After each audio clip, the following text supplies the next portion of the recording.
வணக்கம். இன்னைக்கு படிக்க போகும் கதையின் தலைப்பு 9 கஜம் புடவை. இந்த கதை நம்மாத்து கதைகள்ங்கிற தொகுப்பில் இருக்கும் ஒரு சிறு கதை. எழுதியவர் வல்லபா ஸ்ரீனிவாசன் அவர்கள். கதைக்கு போகலாமா? காலேஜ் படிப்பு முடிந்து விஜயும் நானும் ஒரே கம்பெனியில் சேர்ந்தோம்.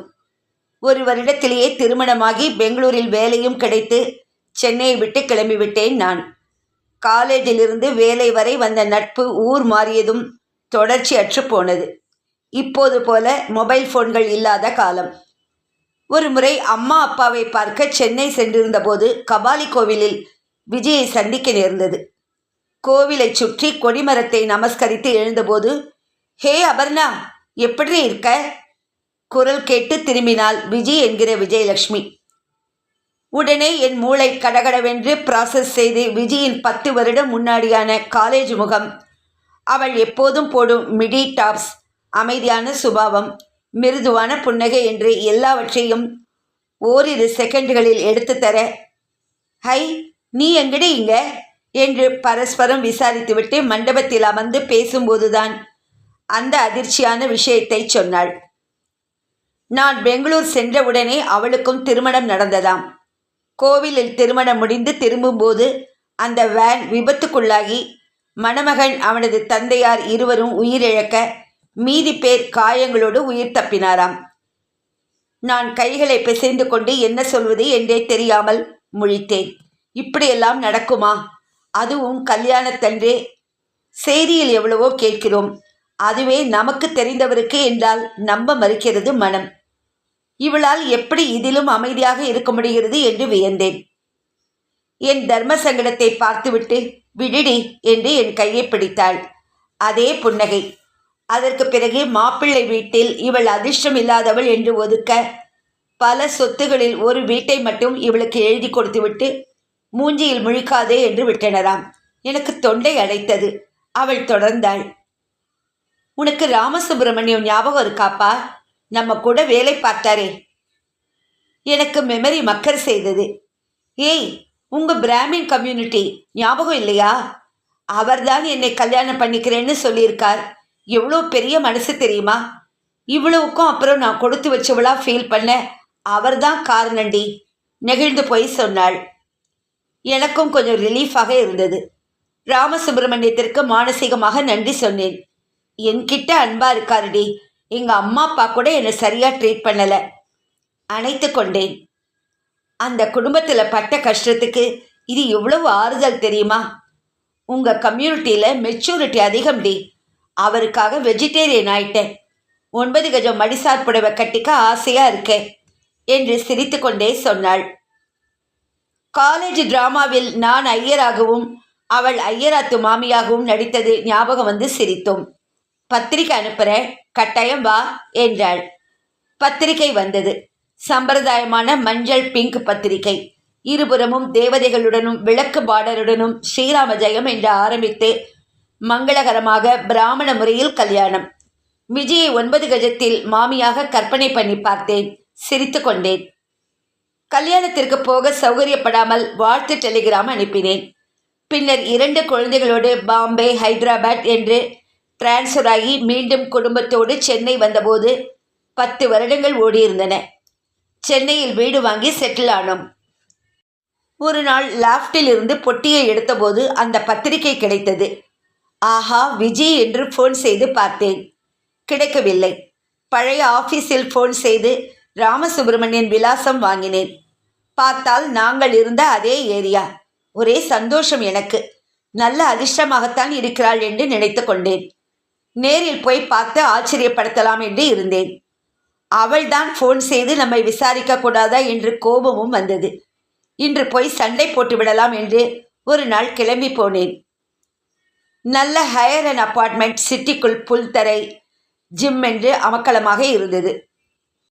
அதிசயித்தவாறு காலிங் பெல்லை அழுத்த, வாங்கோ. ஓ, அவ ஃப்ரெண்டா? உட்காருங்கோ, நான் அவள் நாத்தனார் என்றார். 2 அழகான ஆண் குழந்தைகள் விளையாடி கொண்டிருந்தன. சுவற்றில் விஜய் ராமசுப்பு கல்யாண போட்டோ ஒட்டடையுடன் இருந்தது. வீடு முழுக்க பொம்மைகள் இறைந்து கிடந்தன. அந்த பகுதிக்கு அப்பார்ட்மெண்ட்டுக்கு சற்றும் பொருத்தமில்லாமல் அழுக்குடன் கலைந்து இருந்தது வீடு. ஏன் இப்படி வைத்திருக்கிறாள்?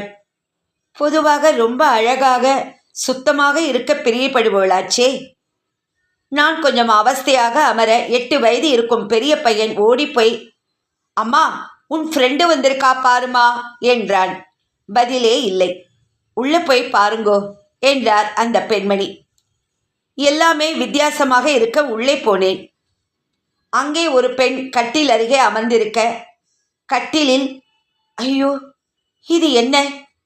கூனி குறுகி எலும்பாய் பல்லி போல ஒரு உருவம். முகம் மட்டும் லேசாக விஜயின் சாயலில்.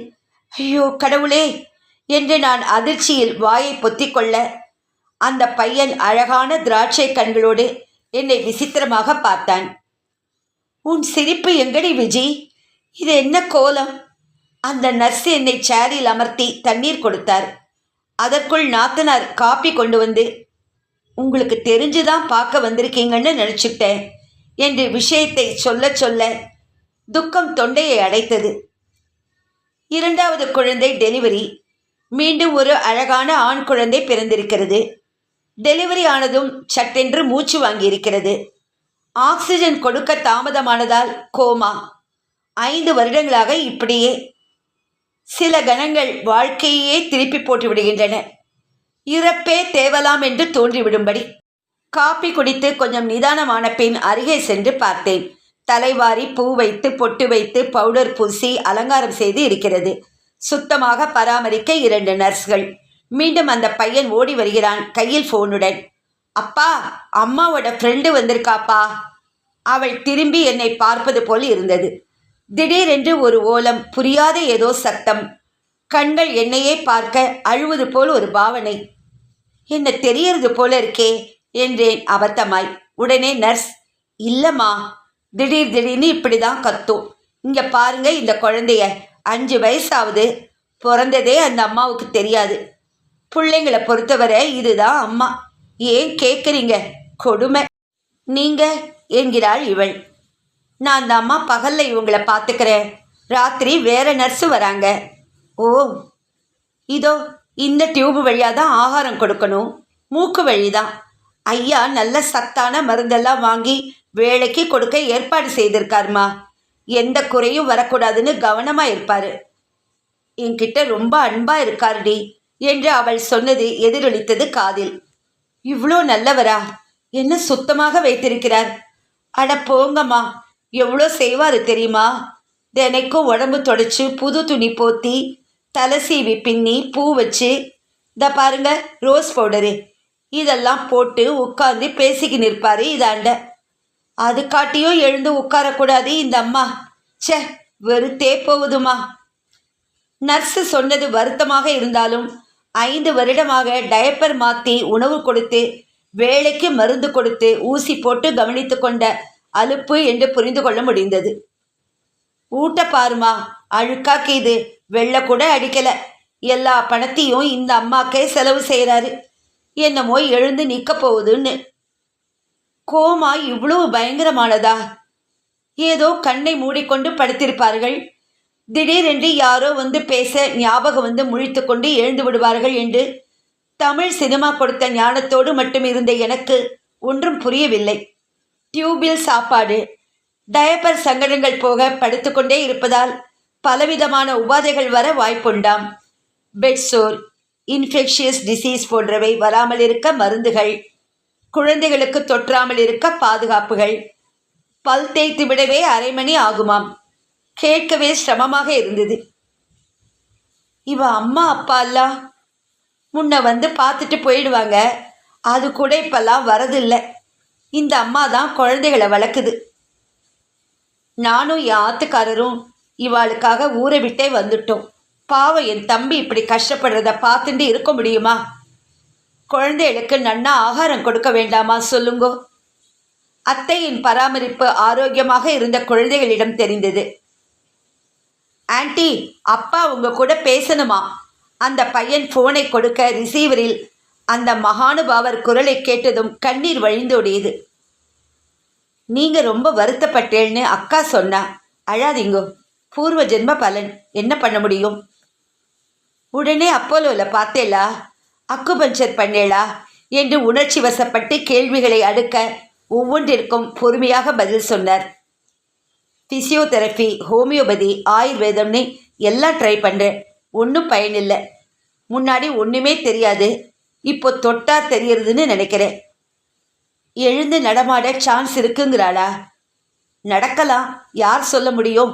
பகவானுக்குத்தான் தெரியும். நம்மால் ஆனதை செய்கிறோம். இவ்வளவு சிரமத்திலும் அவரது அமைதியும் நம்பிக்கையும் அசத்துகிறது. நீங்களும் பேசி பாருங்கோ. நர்ஸ் அவளுக்கு புரியாதுங்கிறாரே. அவளுக்கு புரிஞ்சுதா புரியலையான்னு நமக்கு தெரியாதுங்கிறது தான் உண்மை என்று அவர் சொன்னது வலித்தது. என்ன ஒரு புரிதல், பொறுமை, என்ன ஒரு நம்பிக்கை. ஃபோனை வைத்துவிட்டு பெருமூச்சு விட்டேன். அவரை நினைத்து பெருமையாக இருந்தது. இப்படி கூட ஒருவர் இருக்க முடியுமா?